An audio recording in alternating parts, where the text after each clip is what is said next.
What's up, y'all? It's your boy Niner Faithful. How's everybody doing? Hope everyone is having a legendary day. That's what I call an ass whooping. Man, 35-0. We were up against Tom Brady. Who would have thunk it? Anyway, we're gonna go ahead and break this game down for y'all. But of course, before we get started, we want to remind everybody to tune in to the end of the show to get your special coupon code to save 10% off of For the Faithful, By the Faithful apparel, exclusively available at NinerFaithfulRadio.com/shop. Save these 10% and help out Niner Faithful Radio by using our shop49ers.com affiliate link. Link will be in the description of this video or podcast. Go ahead and go to SeatGiant.com. Use the promo code NinerFaithfulRadio to save on all your theater, concert, and sporting event tickets, as well as help out the show. Follow us on social media. Jason does a bang-up job on Facebook, Instagram, and Tumblr at Niner Faithful Radio, on Twitter at Niner Faithful R. To see everywhere you can subscribe to the show, make sure to visit us at NinerFaithfulRadio.com/subscribe. Catch Jamie and Jason on NFR Weekly News Wrap Friday at 7 p.m. here on the West Coast. And make sure you tune in on Thursday for our Week 15 game day shows. I will be live at 4 p.m. with pregame. Jason will come with you at halftime, and Jamie will be alive at 9 p.m. or thereabouts, depending on what time the game is over. All right, ladies and gentlemen, faithful of all ages, let's get the show cracking.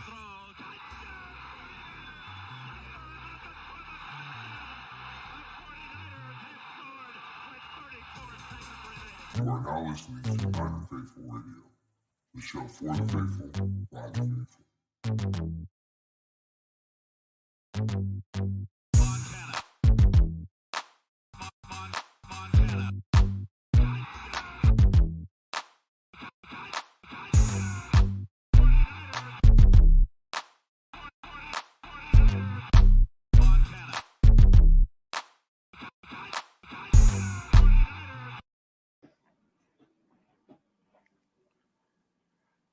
All right, what's cracking, Jason? How you doing, brother?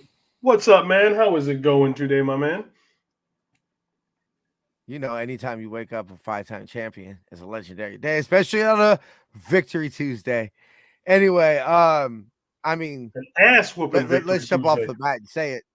Yeah, I did not see 35, basically 35-0. 35-7, obviously the final score, but I did not see that coming, bro. No, especially, I mean, who would have thought the first half was 28-0? I mean, and like I said, it was 7-7 in the second half, 28 skunk. and that's because we were trying to get the hell out of town, basically. So I mean, so let's jump off. Anybody who said there was a Let's jump blowout, I into would it. call him BS. That's clearly a blowout. I mean, it's a 28-point game, bro. That's a blowout. Let's go ahead and jump into it. You mentioned Shanahan went ahead and went live today, so we actually have the privilege of getting up-to-date practice info on the show, which is something we rarely get.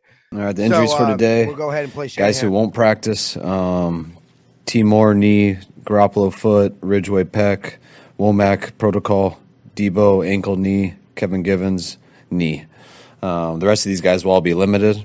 Christian McCaffrey knee, Armstead foot ankle, Kerry Hyder ankle, Ambry Thomas ankle, Brock Purdy oblique. I mean, that's too many for me to really honestly remember. I want to start off talking about the injuries by saying it's been since the Super Bowl 54 the last time I cried like I did when Debo went down. I thought Debo's probably the next season and a half we're done for Debo. It looked like the way he was acting and everybody on the field was acting. I think everybody instantly thought the worst thing. I mean, to me, literally. So my fiance was changing laundry. She comes in. I'm on the ground, right? Because I I pace, I switch, I go from bed, ground, wherever we score the most, that's where I sit. And I move and like, so I was on the ground when this happened, and I'm sitting there and I just looked at her and I said, Debo tore his knee. To me, it was done. I mean, literally everybody off the bench, including Kyle Shanahan, coming up to him, dapping him up, and it just. And she goes, "Well, babe, think positive, think positive." And I was like, "Babe, I've watched enough football to know knees aren't supposed to bend like that. Ankles aren't supposed to go that way. You're not supposed to have a 300, probably 300 plus pound man land on your leg like that." Which I believe wasn't he like he was like it was jumped on or something like that. Like it looked When it was horrible. jumped on, it was just the way he fell underneath it. It looked done. And I know everybody's screaming, "Why are we running Debo?" We're up 21-0, everything like that. I mean, you don't have to ask Kyle Shanahan about the comeback ability of Tom Brady. And I'm just going to leave it at that. Yeah. You saw what Jerry wrote. I What mean, Jerry was saying, right? Yeah. Do you agree with Jerry? To me, I believe, I believe. I saw what Jerry put. See, to me, I don't believe the play was meant to go up the middle. Debo just cut it up in the. Yeah, he into cut the middle. in. So then so if you're going, look at Jimmy when he blew out his knee. What happened? Jimmy cut back in instead of going out to the sideline. Can you blame Kyle for that? Yeah. I think Jerry's emotional. I think he has a special connection with Debo. Especially, let's be real, Debo's doing things that we haven't seen since number 80. I mean, like when I read what Debo's accomplishing, the name that's compared to him or above him is Jerry Rice. Like, I mean, like that's we don't need to go into the greatness of the GOAT. We all love Jerry, but calm down, Jerry. Yeah. I love you, Jerry. Nobody loves you more than me. And honestly, I don't believe Jerry's listened to enough. I love the fact that the organization has hired him on, and he's. I mean, let's be real. He's a team ambassador, but as far as I know, Kyle's never told Jerry get off the practice field. I mean, why would you? Unless he was doing something stupid and yelling and screaming, why wouldn't you want? I mean, Jerry Rice there just talking up your people and everything. So and I mean, to me, if you feel that he's interfering with your coaching or contradicting it, then that's one thing. But I mean, why would you not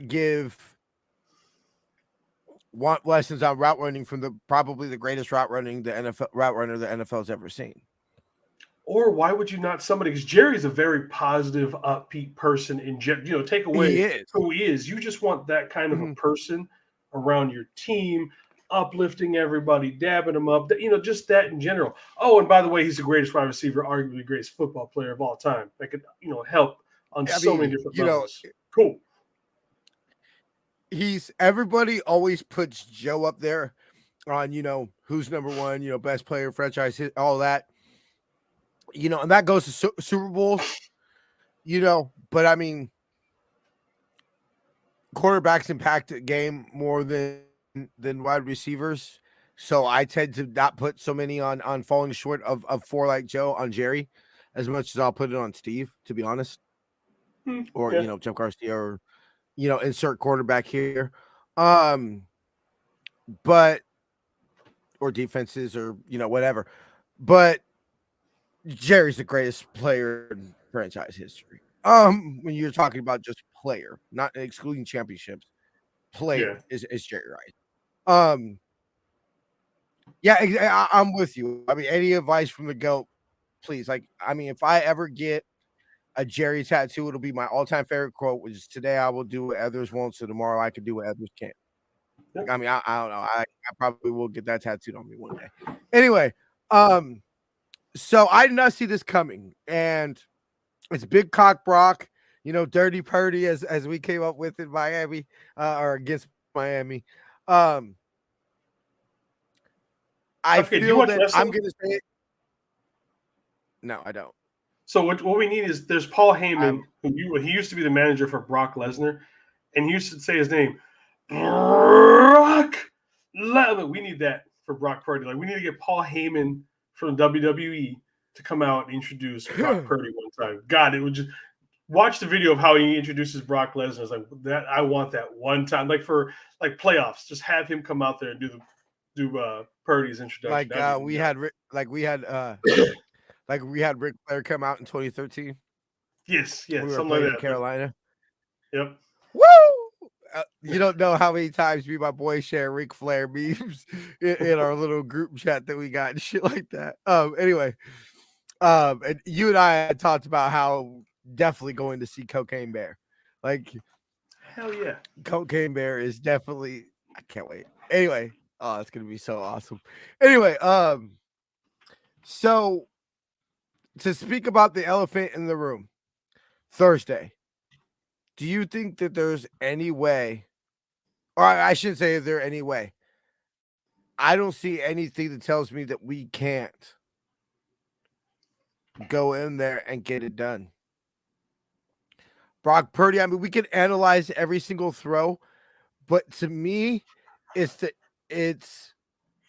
you can analyze the arm strength. The touchdown to Brandon Ayuk. Did he underthrow it? Yes, he did. You saw the lack of arm strength there. You can analyze, I'm sure, the pick. He was also leaning back, trying not to get his head taken off again. But yes, the lack of arm strength was there. That's what I'm talking about. But the intangibles of playing quarterback, the intangibles, the things that are coming up, that let's be honest, we haven't been able to see from Trey Lance because he just hasn't had the opportunity to show it. But the intricacies of playing quarterback in this offense, he has the cojones to step there. Like to me, the what really got me excited was the Brandon Ayuk play. Not be through whatever. It's the fact that the intricacies, of course, amazing route by BA. And I had said in our pre-show meeting, if BA doesn't run an amazing route, that play's probably at least knocked down, if not picked off. Yeah. He runs an amazing route, which allows him to get open to have the ability to, but Brock, knowing he's going to get leveled, does a pump fake, delivers the ball, and it's beautiful. And I looked and I was like, besides the Christian McCaffrey play against the Yams in LA, when have we seen that play this year? When have we seen a throw like Christian McCaffrey? Who by the way, let's just go ahead and say this before I forget, is the Kittle Corn offensive MVP of the week. 16 touches, 153 yards, and 2 touchdowns. He showed to me why I think we're going to get it done on Thursday. Why I'm confident enough that I went and bought my cigar is because there's been times with this offense that Debo went down and it was the end of the offense. It clearly wasn't today. When we scored probably most points of the year. Yeah. And also with that same thing, how you're talking about like how he controls everything at the line of scrimmage. On that same play, they put Ray in motion, and he hadn't stopped where he was supposed to. He kept moving. And then Brock looks over and he's like, and you can hear him when you watch the film. He's like, Ray, stop. And then he lets everything settle down for about 2 seconds. Then he goes back to hiking the ball. It's like, holy shit. He knows, again, your third string quarterback, he's telling you stop because he knows if he hikes the ball right then and there, we're going to get a penalty for that. And so he stops it, and then he takes a breath, and then he goes back. It's like, Jesus Christ, that is some damn good control of the huddle. You don't see that out of vets a lot of time. And I mean,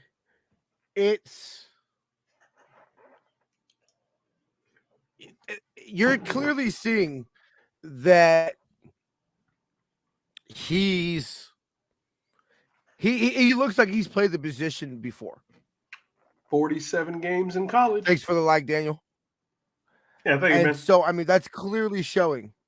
So, like I said, I don't need Brock Purdy to, I just need a win on Thursday. And it to me, it's like I told you the pre-show meeting.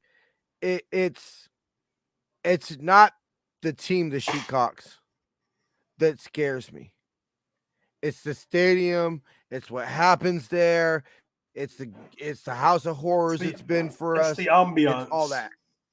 It's the ambiance. It's the same thing we've talked about, where it's like that's why you always fear your division opponents, even when your division opponents are utterly trash. Everybody gets up for division games. These are teams that know your team inside and out, especially with how the same coaches and everything for the last few years. There's nothing we can do now, obviously, besides the difference being Brock Purdy, that they haven't seen before. So I mean, it's the same thing all again. So yeah, that's the reason why you're worried about it. And like I said, it's Seattle. We have an issue up here at times. Which ultimately, in games that you say, hey, you know what we're gonna do, we know what you're gonna do. I would like the Niners, because I would say, oh yeah, hey, guess what? Besides maybe quarterback, and I'm sure I'm not, breaking down their roster or anything, but quarterback and okay, maybe receiver, just because we don't have Debo this game. I mean, there's even not a with position Debo, I would take over them. No.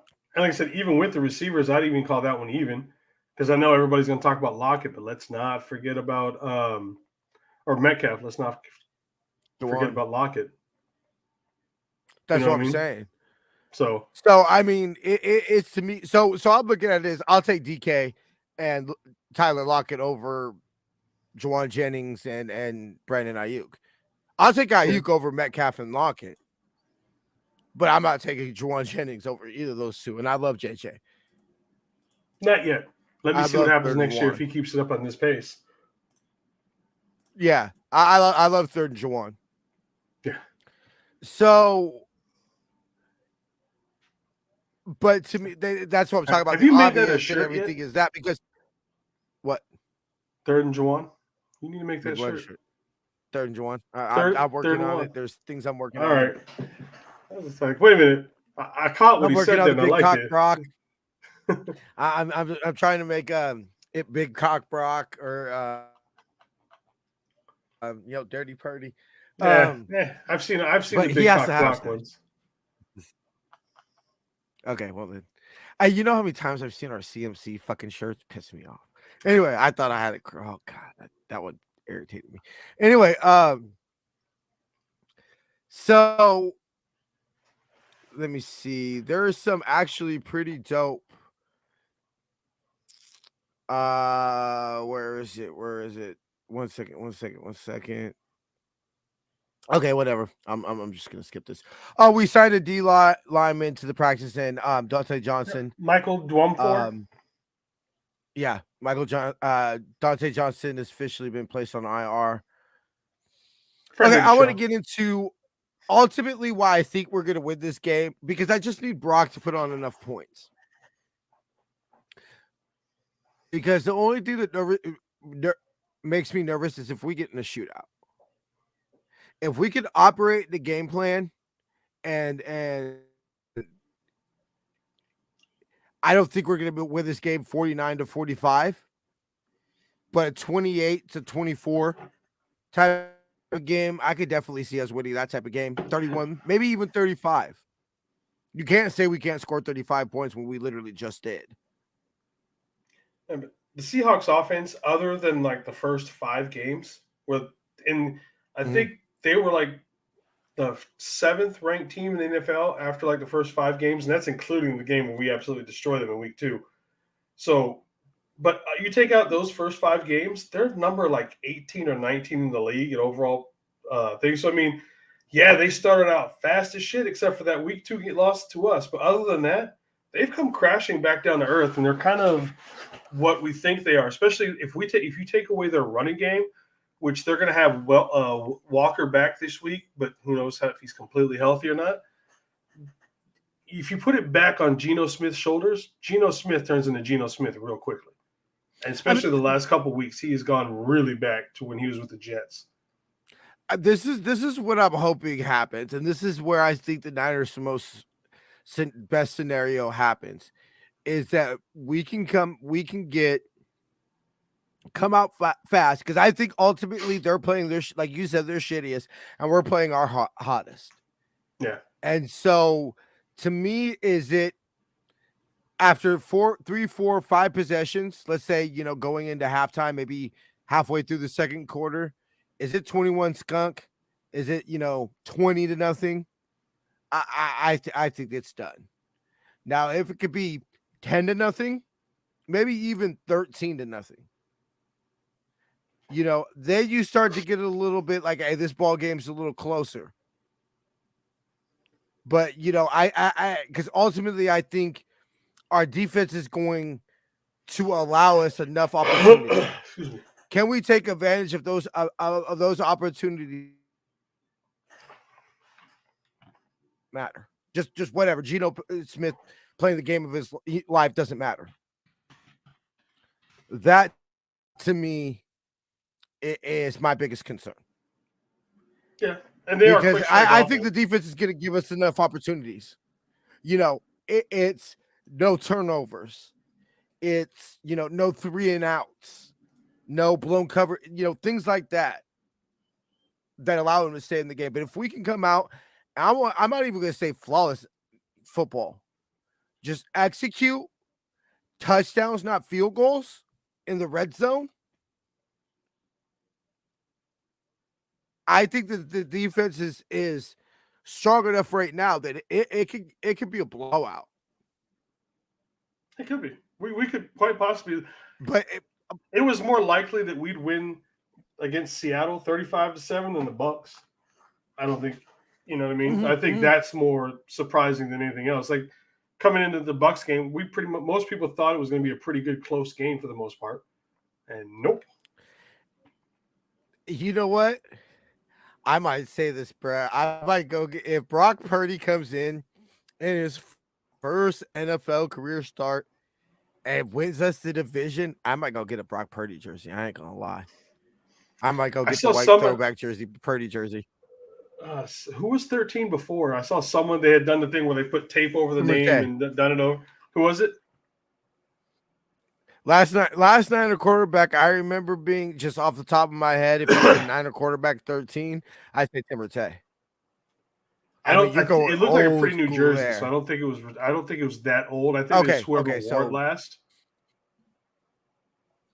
So it wasn't the early 2000 maroon one. It was it was one of the newer ones.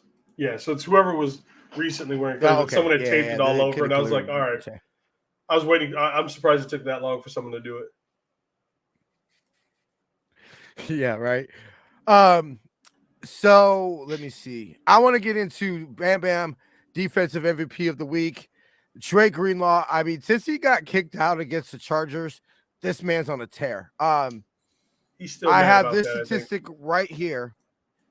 Dre Greenlaw is the only player in the NFL with at least 100 tackles, 2 fumble recoveries, and a pick this season. Here's what Kyle Shanahan had to say about his game.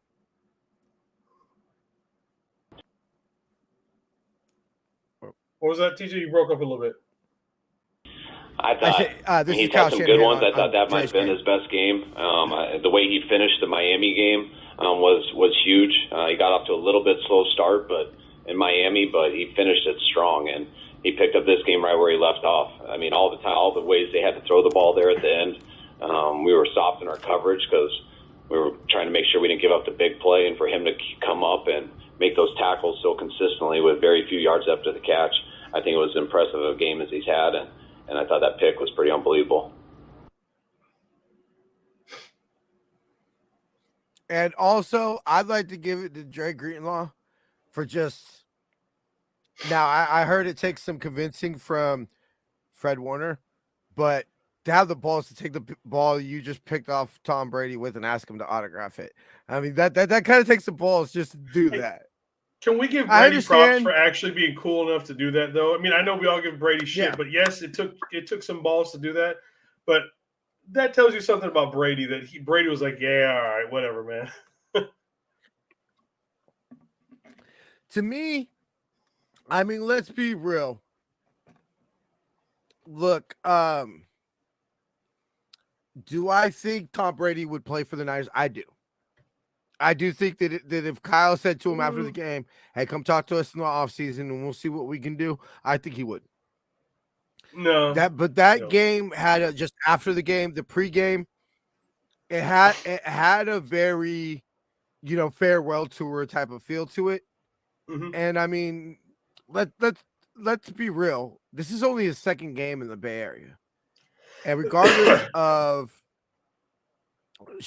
I'm sure spending majority of the last 20-something years on the East Coast, he's still a Bay Area kid. And I understand this isn't Candlestick and all that, but still home. Look, do I believe Tom Brady's the GOAT? No, I don't.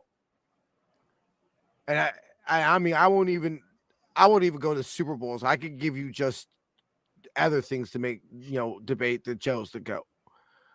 But is Tom Brady the greatest quarterback who I would say I was alive for his whole career? Yes. Basically, any quarterback I remember, Tom Brady's the greatest I've seen. Have I watched majority of his games? No. But, he's definitely the modern day GOAT, with the second GOAT, whatever. I don't think we'll ever see anybody like Tom Brady ever again. There's a reason why I think the closest to Joe Montana we'll ever see. I mean, you can't deny that. I mean, bro, to have to go like this, to show your rings, I mean, you can argue that this there, but look, he's good. Teams. Yeah. Oh yeah. I mean, and so I will say that is a class act, and clearly, I think that's Tom Brady showing like, look, I know who I am. I know who I am, and I mean, when is Drake Greenlaw ever going to play against me again? I mean, maybe the playoffs, but I mean, you think Tom Brady signing that ball if Niners beat him in the playoffs? No. I think, and I forget who pointed it out, was like, and I think one of the reasons why, like, had that been a really close game, come down to like the final drive, I also don't think Brady signs that because he's probably still pumped full of adrenaline. He's probably still pissed off. Was it them? Yeah, the same thing. Like, they made a good point. The Heat already lost. I was watching the same video today. Okay. So I couldn't remember if it was them or if it was what's his name, Pat McAfee. I knew it was somebody like that. Oh, that's a good point. Yeah, exactly. I mean, but no, class act by Tom Brady. Class act. So real quick, we're gonna probably wrap it up here in a little bit. Just want to give you all the conference standings. Philadelphia went 10-1, Minnesota 10-3. Jason and I have a little bit of thoughts on that. Tampa Bay, of course, fell to 6-7. We're 9-7. The Cry Girls 10-3. I love the Cry Girl. I want Philadelphia to win the division just because. I mean, the Cry Girls would be ahead of us, so I like the opportunity to have it in the 7th seed. Or the 2nd seed still alive. Washington 7-5-1, who consequently we would play in the playoffs, and I don't necessarily like that matchup. New York is the final wild card. The Shecox 7-6. Detroit sneaky alive. I don't think so, but good football right now, man. I was high up on Detroit to their, like, look, they're a really young team, but like I said, they've been in close games to where they're just, their defense has been getting rocked, but their offense has been doing really good. I think it's Jared Goff actually playing good football, and it's just they're starting to come around. I've told a lot of people beginning of the season, this team is not going to be one you're going to want to see the next 2 or 3 years because they have a ton of draft picks and a ton of good young talent. if they can hit, I'll put it to you this way. I mean, Lions fans have all the PTSD of any, probably except the Browns of any franchise, but if they could, to me, they're a team that with a right draft next year, maybe even a right 2 drafts. Yeah. And get that last place schedule, which you and I talked about my feelings of that. Maybe get a weaker quote unquote schedule. They could be a playoff team. Green Bay. Green Bay. Aaron Rodgers retires. So maybe the division's a little bit more up for grabs. Yeah. I don't think Jared Goff's the answer for them, but he's a fine Bears quarterback. Drafted quarterback, I think, would be something. He's playing a very but yeah, I definitely Brock Purdy football right now. He's just distributing the ball very well. I mean, when I say that, I mean, do I think he could take them to the playoffs? Yeah, with the right talent around him. He's shown that before. Yeah. But would he be something that, I would say if I'm a Lions fan, that go all in with Jared Goff now? I think you have to draft somebody and develop. So we have a better record than Minnesota, and then we figured it out. It was what they play the Colts this week, Giants, then Detroit, then the Bears. Something like that. Last 2 games on the road. My final thoughts on the. My final thoughts are basically this: Green Bay, then Chicago to end the season. Okay, Green Bay, then Chicago. I mean, if Aaron Rodgers plays in that game, I don't know. I just, I think Green Bay can beat him. Aaron Rodgers plays in that game. Now you tell me it's, What up, Damon? How you doing, brother? So the thing is, what's up, Hunter Faithful? What's cracking, brother? How you doing? So the thing that concerns that I would be looking at is, and I'd rather just get it over with. Let us win the division this week, and then, like you said, the rest that we so desperately need. Because that's the only thing that scares me is going into the playoffs. Because this has a very 2019 feel, in the sense that, man, if we could get that bye week, I think we make it to the Super Bowl. I do. Yeah, definitely help. We need that rest. And so when you tell me we got to play wild card and then divisional, then conference championship, and then Super Bowl, so we now got to play 21 games, just as much as we played last year. Or no, one less than we played last year. And you saw how gassed we were last year by the NFC Championship game. Now, you and I have agreed that week of rest, of course, would have helped.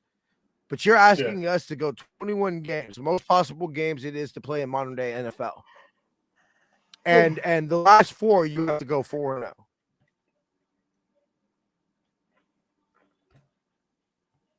That's a lot to ask. So I'm all for pedal to the metal until you can't get that. You can't get that second seed. I'm all for going pedal to the metal until you can't get the second seed, because honestly, I believe Philadelphia is going to be one and done. And I mean, sure, respect to Philadelphia and everything like that, but I don't think that there's no way the Niners can't go to Philadelphia and win it. No. Especially if you tell me it's Jimmy. Now, Brock Purdy, we'll see. I mean, hey, by all means, maybe we're all buying Brock Purdy jerseys, by the time we reach the NFC Championship game. But I mean, we don't have them already? Especially if you tell me it's Jimmy. I'm telling you, I'm putting it on tape. I'm putting it on tape. With my first paycheck, with my new job here, you know what? Let me go see if they have them. I'm going to use our shop49ers.com affiliate link to do so. And you know what? They got Brock Purdy jersey. I will go right. I wonder if they'll let me put Big Brock Dirty Purdy on it. You might have to get one of the special made ones for that one. No. Yeah, I know that. I'm just saying. I know sometimes certain players they won't let you pick it, and it gets weird sometimes when you're trying to make jerseys. Yeah. But I will go. Do you think I should do the jersey, or do you think I should do this jersey? Just get the jersey. When in doubt, always just get the jersey. I don't know if I should do the jersey or jersey. Yeah, it is a big win. I didn't even get a jersey. I got a Jimmy. I don't know. Okay. You know what? We'll have take the Jimmy jersey and then white out the 0 to make it a 3. No, it's the jersey. It's a Jimmy jersey. But yeah, okay. Because to me, because if he does this, and I mean, especially if it's like 45 seconds left, drives us down for a game touchdown, Niner quarterback is pulsing through your veins and everything.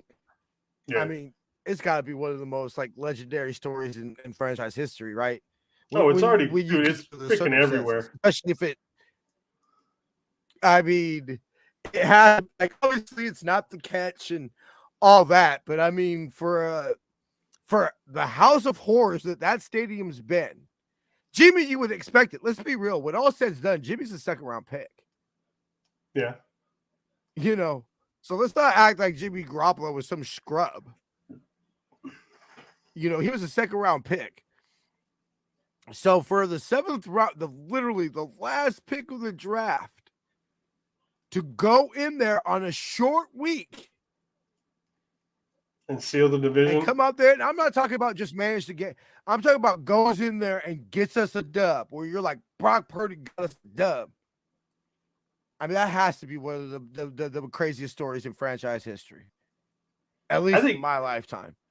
Well, I don't even think it's just franchise. Like right now, the whole thought of Mr. Irrelevant leading a team, all that, it's captured everything. Yeah. Like they're talking about it here. It's on every radio show, every TV show. It's everywhere right now. And I mean, the fact is, I think there's only been something like 7 or 13 or something like that quarterbacks taken at Mr. Irrelevant. So when you think about it, it's not quite the sample size that you think. But I mean, this is my thing about it, is that my enthusiasm about Brock Purdy is that when you're talking about a 7th round draft pick and everything, okay, well, let's analyze this. 4-year starter in college, clearly has the fundamentals of playing quarterback down, clock management, things of that nature, right? I don't believe that Brock Purdy is going to mismanage the clock. No. He can function in that part. Command the huddle, all those things. Boom. Got that. Now, when is it 7th round draft pick played with Brandon Ayuk, George Kittle, Christian McCaffrey, Juice, Juwan Jennings, Ray can come up with a play or two. And especially when and let's look who we're talking about. Brandon Ayuk, one of the most, who, let's be real, only had 2 catches for 57 yards or whatever. But Brandon Ayuk, he doesn't have that many catches, but his catches are always impactful. You'll look back at Brandon Ayuk's season, you'll see 55 catches. Yeah, but those catches are impactful. That's why he's big play BA. And then George Kittle, big play BA. George Kittle, who, let's be real, at any time, I mean, obviously hasn't done it, but damn near set an NFL tight end record, and I believe is he's 4th all time with most 500 consecutive 500 receiving yards receiving. George Kittle can go for 100 plus easily, right, in this game. Yeah. I mean, let's be real. He's going to be my player. Him or BA are going to be my player to watch. Have to tune in Sunday to find out. Ladies and gentlemen, that's called a tease. So you have George Kittle, who could have a 100-yard plus game easily. Brandon Ayuk, who could do the same. Christian McCaffrey, who consistently does it. I mean, we just saw it last Sunday. Juice, who he's not going to get you 100, but I mean, how many times have we seen Juice wide open? And he could definitely catch a 55-yard touchdown if out of nowhere. Mm-hmm. So, when is a 7th round pick played with these type of ability, players with this type of ability? When we don't necessarily need them to have the world's strongest arm. So, this offense isn't necessarily built Jason, to go deep with the strong arm. It's said at nauseum. It will be said at nauseum. The formula doesn't change. So really, if you removed Mr. Irrelevant from Brock Purdy's resume, and you told me if I told you he was a 3rd round pick or a 2nd round pick like Jimmy, right? I think your level of nervousness or whatever just simply goes, he hasn't done it. Jimmy has, right? But you're not going to sit there and say, oh, he's only a 2nd round pick. You're going to be like, look, he hasn't done it, but he has the talent. So the only reason everybody's just looking at it is because he's Mr. Irrelevant. But at this point, the fact that him being Mr. Irrelevant is, excuse the pun, but literally irrelevant. Mm-hmm. Yeah, it doesn't matter where you're drafted. I mean, literally, we just played a player who was taken in the 6th round. You know what I'm saying? And some consider the greatest, quarterback ever to play. He's not, but still, Tom Brady's a great quarterback. He's a Hall of Famer, all that. And he was taken in the 6th fucking round. Okay, so the fact that's irrelevant. And I'm not saying Brock Purdy will be that. God, no.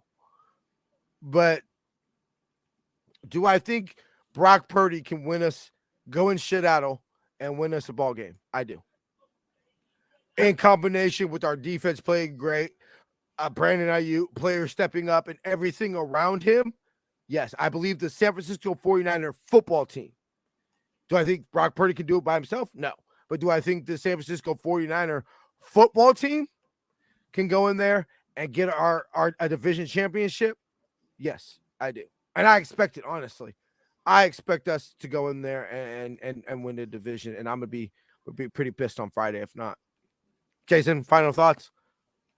Like you just said, it's the talent on this team. We shouldn't lose to Seattle. There's really no excuse for us to lose to this, especially, like I said, they are not as high flying the last month and a half as everybody's been trying to pump them up. It was only the first couple of weeks. And then with just the high, I think, of the rest of the team getting behind Brock Purdy, because this team absolutely loves him, right? And what he's bringing to the table, they've known about it. Fred Warner, he's like, look, of course he's good. He's been playing against the best defense in the NFL, the entire season. And so I think that with that level of faith behind him and him feeding, I honestly think he's feeding on that from everybody else. We should win this game, and we should end up winning this division Thursday night. I couldn't have said it better myself, bro. All right, Jason. So we will see you, I guess. Oh, fuck. We're not going to do this show Friday. I just realized that. So we'll figure, I guess. So tomorrow would be final day. And I haven't decided what's going on with me going live in Seattle and all that kind of stuff, because I guess the team's getting in a lot later than they usually do. Because it's usually they come in on the Saturday before, and they usually come in at like 1 or 2, but I guess they're not getting in till like 6 or 7 tomorrow night. So I haven't quite decided what's going to go on of where I'm going to be, but I'll be somewhere. All right. So we'll get everything figured out as far as the rest of the week is concerned. Yeah, so we'll get everything figured out as far as whether we'll be going live tomorrow. I just thought Friday because I'm so used to saying Fridays. We'll figure out what we're gonna do. That y'all stay tuned. Jason, worst comes to worst, bro. We'll see you at halftime. Yeah, and then like I said, I'll be live at some other points. I just don't know when, because I don't know what the team plans are right now. And I'm not doing the Nick Bosa, but kind of am. Anyway, all right, y'all. All right, Jason, we'll see you halftime, bro. Deuces. All right, y'all. Thank y'all for tuning in. We shall see y'all next week. Same faithful time, same faithful channel. Till then, faith, love, and happiness. Go Niners. And if you tuned in, make sure you use the promo code Shecock Hater. I believe that's what it is. Give me 1 second. Just 1 second.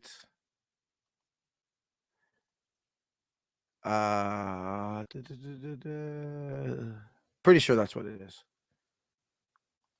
We'll get rid of this. Get rid of this. No new news to end the show on.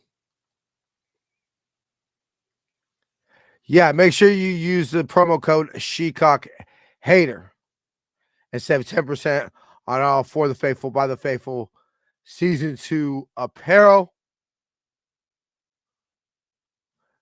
See y'all next week. Till then, faith, love, and happiness. Go Niners.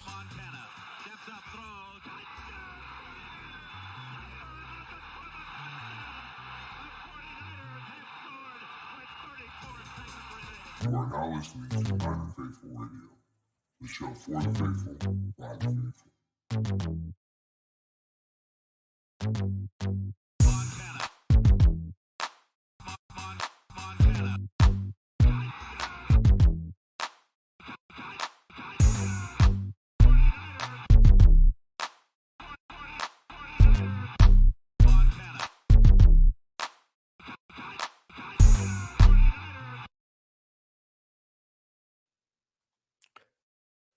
See ya.